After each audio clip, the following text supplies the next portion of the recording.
This is Morten from INKISH TV, and welcome back to yet another episode over the Skype. This time I know I always introduce that it's always my friends, but it seems that happens that I get friends with everybody, and this time it is with Cindy van Luyck from Chili Publish in Belgium. So welcome to my show, Cindy. Hello, Morten, and yes, I do consider us friends, even if we don't see each other that often. We always have a lot of fun together. So yes, thank you for introducing me as your friend. Yeah, but you are 100%. Yeah. Thanks. So, Cindy. So I'm Cindy van Luyck. Sorry, that is the delay of the internet, but that is how it is. I will keep quiet, which is very rare that happens. So you have the stage. Go on, tell who you are and what you do. Well, it's very rare that I'm quiet too, but luckily I get the stage now, so I get to talk. So yes, I'm Cindy van Luyck. I am the CMO for Chili Publish for over 6 years now. Wow. And prior to that, I worked for Enfocus and Adams Software, now part of Primo, digital asset management vendor. And I'm not going to disclose how many Drupas I've already been to. Are you sure about that? Can I convince you to talk about how many Drupas you've been at? Yeah, it's probably. I think it was going to be my 5th this year. See, I guess it's delayed now. That wasn't that hard, right? So okay, so let's Chili Publish. For those who don't know what Chili Publish is, I think we need to. I don't want this session to be too much about products, but I would like to talk just so the people know what we're going to talk about. We're going to talk a little bit about your user event, SPICYtalks, of course. But I think we need to explain a little bit about what Chili Publish, what kind of company, and what kind of software you develop, because I think that is actually so cool that I don't understand that not everybody is owning it already. Okay, good. Then you should probably join our sales team then, Morten. So okay, let's keep it short. I'll try to explain a little bit what we do. So with Chili Publish, we actually celebrate our 10th anniversary this year. We have over 350 customers in 28 countries. And what is it that we do? Well, we develop a software tool called Chili Publisher, and it simplifies and automates how graphics are created. Now, let me explain. So, producing graphics, such as brochures, labels, any type of print actually, requires manual labor. And it often takes time and money and is very error prone.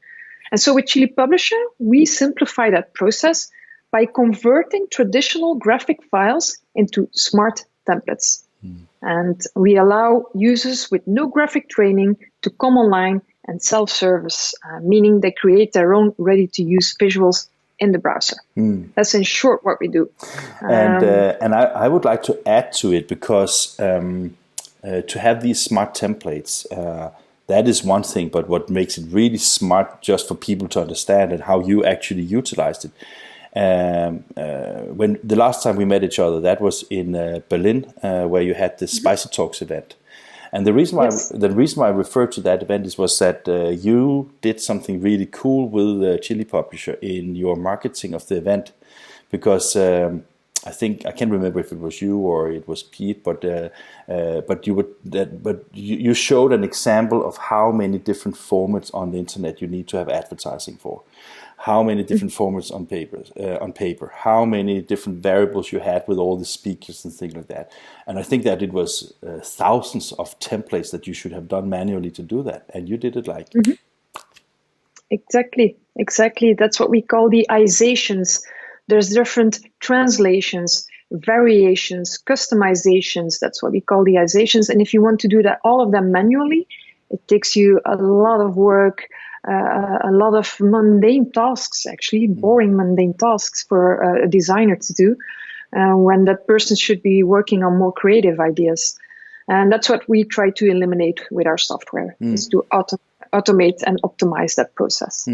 And when you look at it from a user perspective, because when I saw the demonstration, and also in Berlin, you have an interface that looks very similar to what a designer would normally use to work in, or in his or her work anyway. So I think that most people will feel quite comfortable in designing the templates, right?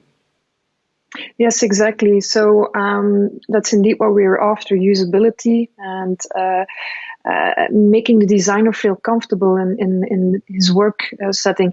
And it can be a very technical person. It can be an educated designer, but it can also be a B2B consumer. It can be someone at home wanting to create a birthday card or an invite for a wedding, but it can also be a marketing manager such as myself, and I have some knowledge about InDesign.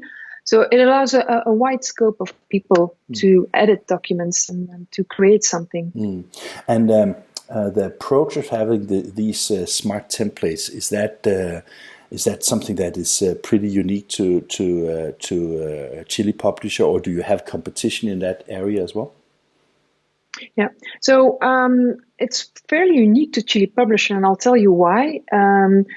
All of our smart templates contain this intelligence, like brand identity guidelines or even regulatory requirements. And on top of that, we add a level of business logic to it.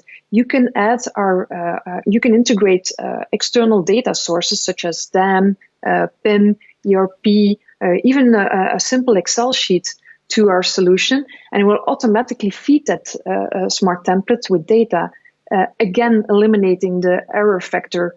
And then also important with these smart templates, as I already told you, a whole wide variety of profiles can work with the software. And that's not always a given with all the other competitors, which are actually sometimes even potential partners of ours, to be honest. So that means that when the journey started 10 years ago, it was not just a good idea, but it is also a unique opportunity to automate the design process in ways that you would have difficulties in doing with other software solutions. Is that correctly understood? Yes, exactly. Because of that responsive layout and that document intelligence that we bring, that's a huge benefit for a lot of printers and agencies, actually.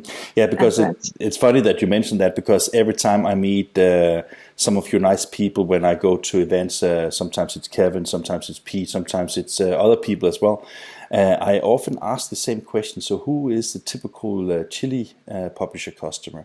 And I think that I often, especially also from Fabian, I get the answer that you have many different kinds of customers. And I saw that also from the SPICYtalks in Amsterdam, that you have one-person companies that are really utilizing Chili Publisher to an extent that I think a lot of people would be surprised about, to large organizations like I can help thinking of American Cancer Association and how they were using it to really benefit both the communication, but also the fundraising part of their thing. So it's, I think that one of the challenges with Chili Publish, and you must know that as a CMO, is that you basically have to market the product into a lot of different segments before you get the sales. Absolutely, Morten. That is my daily challenge. And unfortunately, there's no message fits all. It's very hard for us to market our solution, and even more to do so in a contextual way. So whenever we communicate with marketing, with the company, we always try to think, okay, who are we talking to? That might be indeed, like you already mentioned, a marketing manager in the American Cancer Society, but it can also be an owner of a small business. And then taking it further, is that a business-minded person with more marketing knowledge, or is it more like the CTO wanting to know more about REST and SOAP APIs? That's the second level of difference that we have. And then again, these companies can have different challenges. You can have a brand owner that is looking for something specifically to solve a packaging issue, but that same brand owner can also have issues on a marketing collateral field. So what message do you bring? And that is always so hard to do. And that's why I always love going to trade shows. I still love going to trade shows, because you're there, people pass by, and it's at random. They come to your booth and they start explaining what their issue is. And that's where you tap in. And that's where you explain what the added value is of having Chili Publisher into your platform. But you're absolutely true, Morten. It's very hard for us to describe our ideal customer profile. And there's so many. I once was at a trade show where a tattoo printer came onto the booth. And I could totally work on his business case. And before we knew it, we had a whole process and project set up in our head. But it can be many things. So not making my life easier, but interesting though. Of course. And of course that is, the more potential customers you can reach, the bigger the opportunities. And you just touch upon it now that you have different entry points because you have a very technical aspect with the open protocols, the APIs, and all that kind of thing. You have a very intuitive kind of UI to things. But I think that also what people have to understand is that if you just buy the box, so to speak, right, then you get basically an engine, right, and that engine is what drives. So you can the UI and the front ends can be altered, because I think for myself, I remember before we knew each other and I was thinking of Chili, I was always thinking of it as the best web to print solution you could get, but it's actually way more, because you can build it to web to print solution, you can make it to an automated smart template engine, you can use it even for photo books, you can use it for a lot of different applications and things like that. So I think that is. I think I do understand your challenge, and I'm sure that you get your way around it. But I think you should do more, because you should sell more, because that is a good software you have there. Just tell you. Thank you, Morten. I'm going to hire you in my marketing content team. I rather work the way that we do it now. It's fine with me. Oh, by the way, while talking about it, you issued a press release. I think it was maybe last week, about that you're building it was actually a web front end to your hosted solution, right? Yeah. So indeed, 2 weeks ago now we introduced Chili Publisher Online as a SaaS editing solution. And yeah, indeed, that's the press release you're probably referring to. Exactly, yeah. What is that? Actually, so that we could have What is the idea behind it? Well, we launched it so that we could have the cloud collaborative technology stack for web to print service providers, so that they can ensure business continuity and so that they can optimize their web to print platforms. Many printers and agencies actually are very much aware of the benefits of web to print and the added value it can bring. But are very often hindered by lack of time, lack of resources, expertise. There are many things holding them back. And so we decided to open up our offering and bring Chili Publisher Online as a SaaS solution.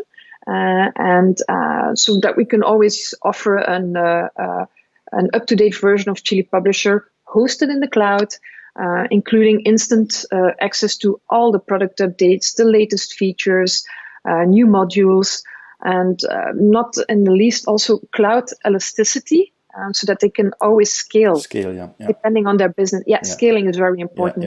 So that's the reason why we now offer Chili Publisher Online, to make it easier to grow. So is it a full Chili Publisher that you get? Because I must admit that I read the press release, but I didn't know that part.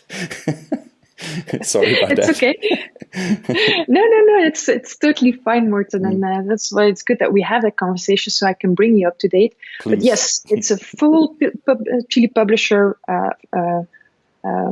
product online that comes with all the benefits.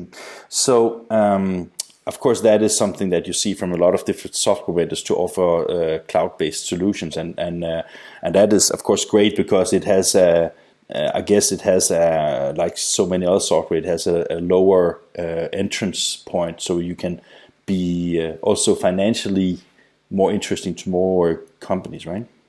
Yes, absolutely. I think it lowers the threshold for printers to step into that new era.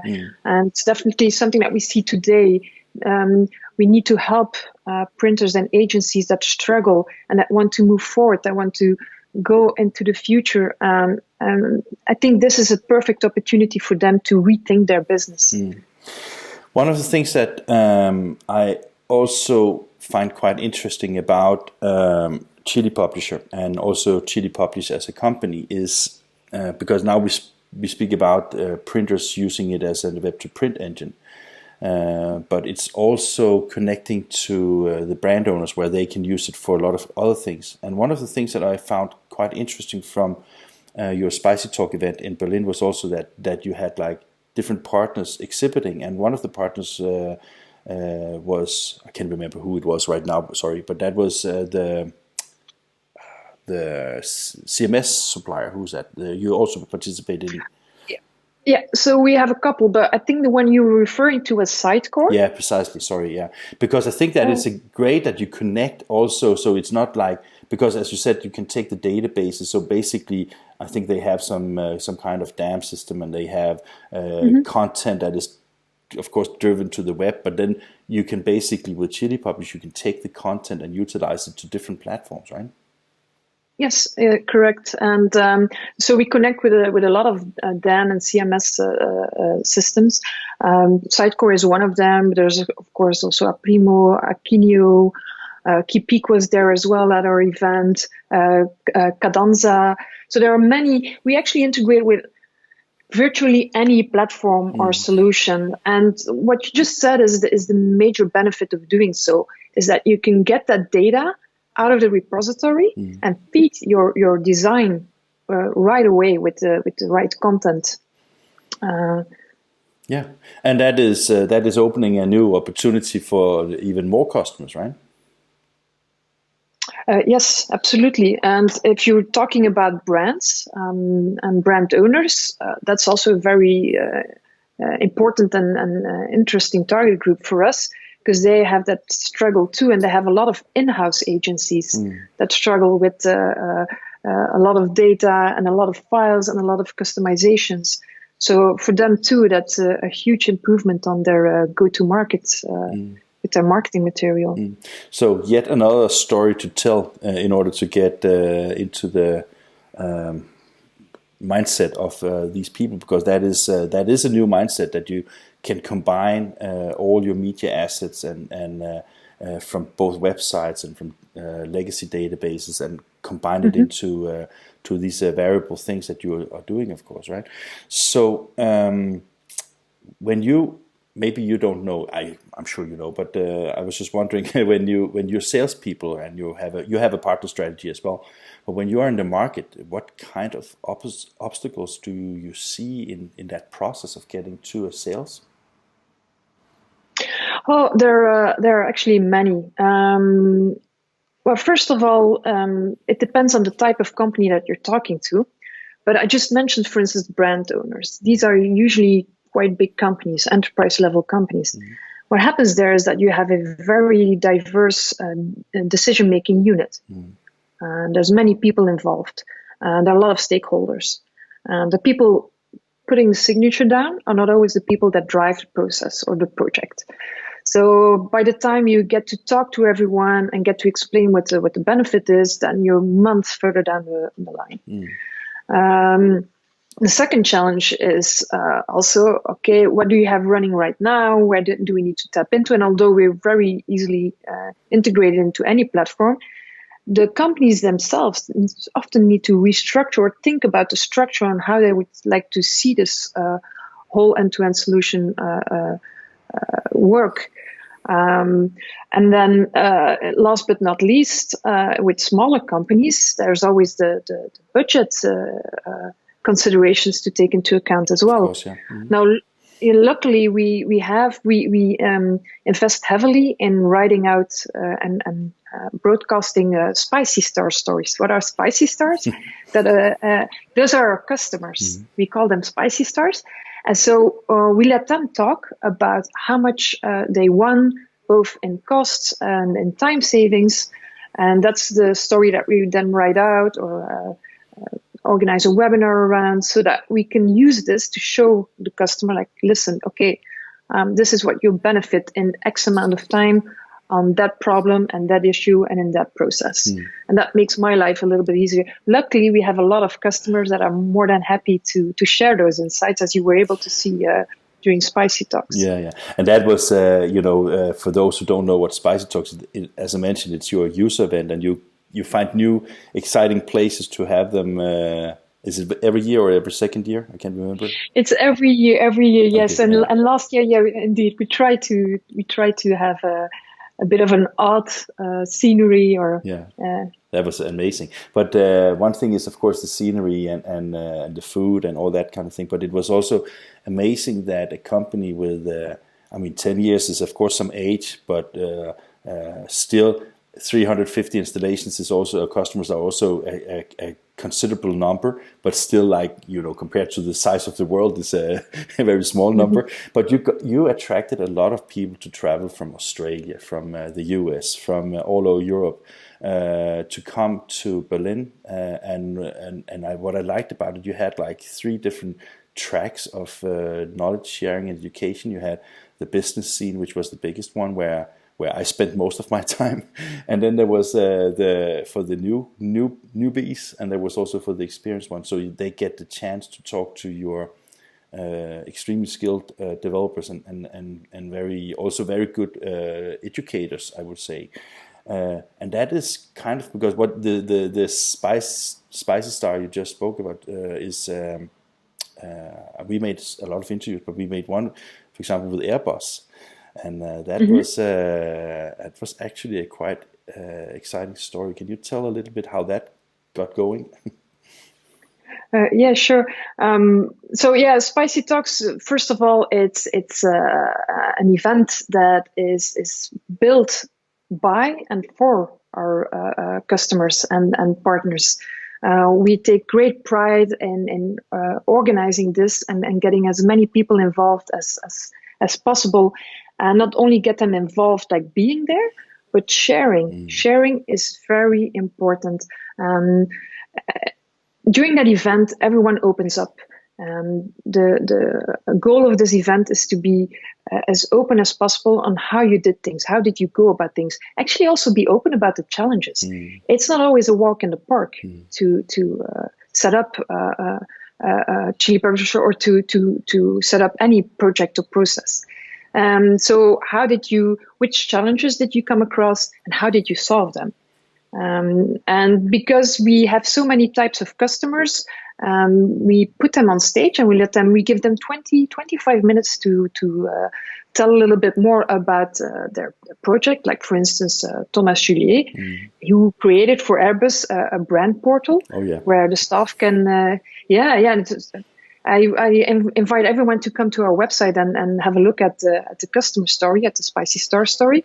But the Airbus staff is able to go to a brand portal where they can access and create marketing projects and that are consistently protected with strict brand guidelines from Airbus, imposed by Airbus. But so there was Thomas Julier, but there was also bpost. There was also that shopping chain in Belgium. Really cool. The Colruyt. That was cool the Colruyt Group. What else did we have? The American Cancer Society, who came with staggering. Philips, yes, Philips was there too. And then the good thing about Philips and many of these other customers on stages, you would think they would use it for a specific case like marketing collateral, but for Philips it was for event coordination. And I was so surprised because they saved so much money that you can't believe it, right? No, absolutely. And many of our customers, like for instance the American Cancer Society, they went from 2,000 hours to just 117 hours for certain documents. There was also the Precision Marketing Group that saw their cost reduced with 80%. 80%. So we put those people on stage, and then of course they come with amazing numbers, but then they also share how they went about it. And that is interesting to know. And that is what I'm, when I often ask both Kevin and Fabian about whether complex software becomes more and more difficult to market, because the more complex the software becomes, even though the UI is easy to use, the stories needs to be, because I think that maybe I'm not right, but I was just thinking that if you see those stories and if you understand the applications and the business cases around these must be some of the most effective marketing to do, and I really congratulate you, because I think your stories is beacons for how to do these kind of user-driven marketing. So I just wanted to say that to you, because I think they really tell your story in a great way. Thank you, Morten. We always put a lot of effort in working out these stories. It's one thing to find a customer willing to talk about it, but you need to indeed find the right pain point that they solved, and come with numbers and approaches that are interesting for the readers and the listeners. Yeah. Unfortunately, right now we have a Corona crisis, and I think a lot of businesses and people are suffering from it globally. Is that something that, beside working from home, as we spoke about, is that something that has influenced Chili Publish in any way? Yes, absolutely. I'm not going to lie. From a business perspective, we indeed feel the Corona situation. That's one. But we now, from a sales perspective, there's no way that we're doing really hard outreach right now. There's no way that we do that. But from a marketing perspective, for us right now, it's very important that we keep communicating, that we reach out to people, that we keep informing everyone. This is an ideal moment to connect with people, with our customers, with our partners, with our prospects. So right now we invest heavily in webinars. We just launched a newsletter. So I invite everyone to go and subscribe to that as well. But yeah, of course it has an impact. Has an impact also on the way we work together. And before, everyone was used indeed to going to the office, and now we're working remote. But we were always used to being inventive and proactive. So we were able to switch quite swiftly. One of the things I've been talking to a lot of the other industry leaders that I've been talking to during these Over the Skype thing here is how the Corona crisis influenced, not just in the short term, but also in the long term. Because I think that, the first question I was more like whether the Corona crisis and the way that we are working from home as a fact will change demand also when it comes to print and how we use technology. And then I spoke to my my new business partner in Brazil, Hamilton Costa, and he was like, maybe it's not so much the Corona crisis, but more the fact that the Corona crisis maybe fuels the depression that everybody has been talking about. And that is, when you have depressions, that is actually where the biggest changes in technology and in innovation happens. And are you a strong company to also get through the crisis and make sure that you come out as an even stronger company on the other side? Yeah, so I think we laid the foundations over the last 10 years. Yeah.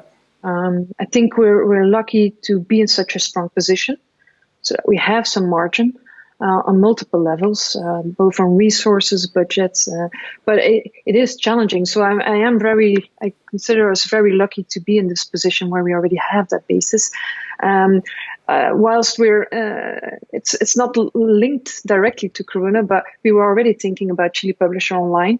So this was for us an ideal opportunity we push the release a little bit forward, because it's an ideal opportunity for printers to now tap into what we offer as a product.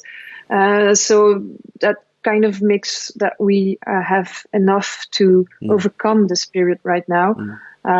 So I'm pretty confident that we will survive. Okay, I was not questioning your survival. I was more like, the strength of going to in a crisis when you have good times and you got more customers. I know from Kevin when we interviewed him at SPICYtalks that you got more work processed through Chili Publisher, and I was just wondering, that is, when you're on upstream, it's always fun to be part of it, and those kind of things.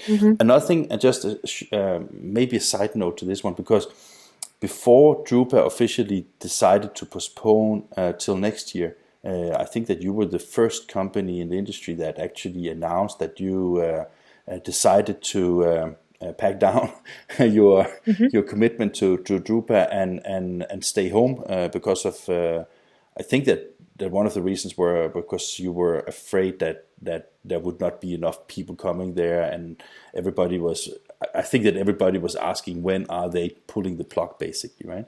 So what about now? Are you planning to go back to the next Drupa, or is that too early to say? No, it's not too early to say. So yes, we did back out of Drupa for multiple reasons. Of course, security and health. We needed to ensure that our team members and the customers that we were bringing there, everyone was staying safe. And by thinking of that, we also kind of assumed that there will be less visitors too. But that was not the main reason. I think at some point we decided not to go anymore because we had more investments to make as well. So it was at that point for us that we couldn't wait for Drupa anymore to decide on whether or not it's going to take place. Because that was kind of the next step where you needed to push a lot of marketing into the market and spend a lot of money and things like that, and hotels and absolutely. All yeah, of course. Yes, absolutely. And it was not an easy decision to make, but a logical one to make. And so we pulled out, but now Drupa came back to us with a new date. And I think if everything is safe again by then, if it's safe to travel again, if we can come to trade shows again physically, then yes, we will participate again. But we will evaluate the situation again a couple of months prior to Drupa. Yeah, I think that is the only reasonable thing for everybody to do, right? So I'm happy that you are not the only one going to Düsseldorf in case there's a health issue. That would be a shame. Sorry, I couldn't help. Cindy, we've been talking for a little bit more than half an hour now. Do we need to, is there more we need to talk about, or any good thing you want to talk about? Well, I think we already covered our novelties. We talked a little bit about marketing, which is always nice for me to do. Not everyone asks me about the way we do marketing, but I'm always very proud of the team, the amount of work that we process with the team that we have. So I'm also very happy that you mentioned SPICYtalks a couple of times, because I love this. That's something that we are. I love this event because it has all the values. It's kind of funny because. I don't know if it's only us, but we kind of rate all these user events we participate at, and it's always a fight between. It's been a fight a little between Hunkler Innovation Days and SPICYtalks, but you got a new competitor in the field, and that is the Think Smart Factory in Japan. That was. I must say that was maybe the best one, but you come close after. I promise you. Okay. So after this call, you need to tell me why it was such a good event, so that I can kind of. Yeah, I will do that. We can do that offline because I think your event is very, very, very good. So so that is great. Cindy, I finally here on the final note, I just want to thank you very much for your time. I know that even working from home, you're busy, kids and husbands in the background, and husband, and everything is just great to talk to you. And I wish you all the best. I wish that Chile, and I look forward to see all you guys again, to be honest. So thank you very much. Thank you, Morten. It was very nice talking to you again. Okay, see you in a moment, right?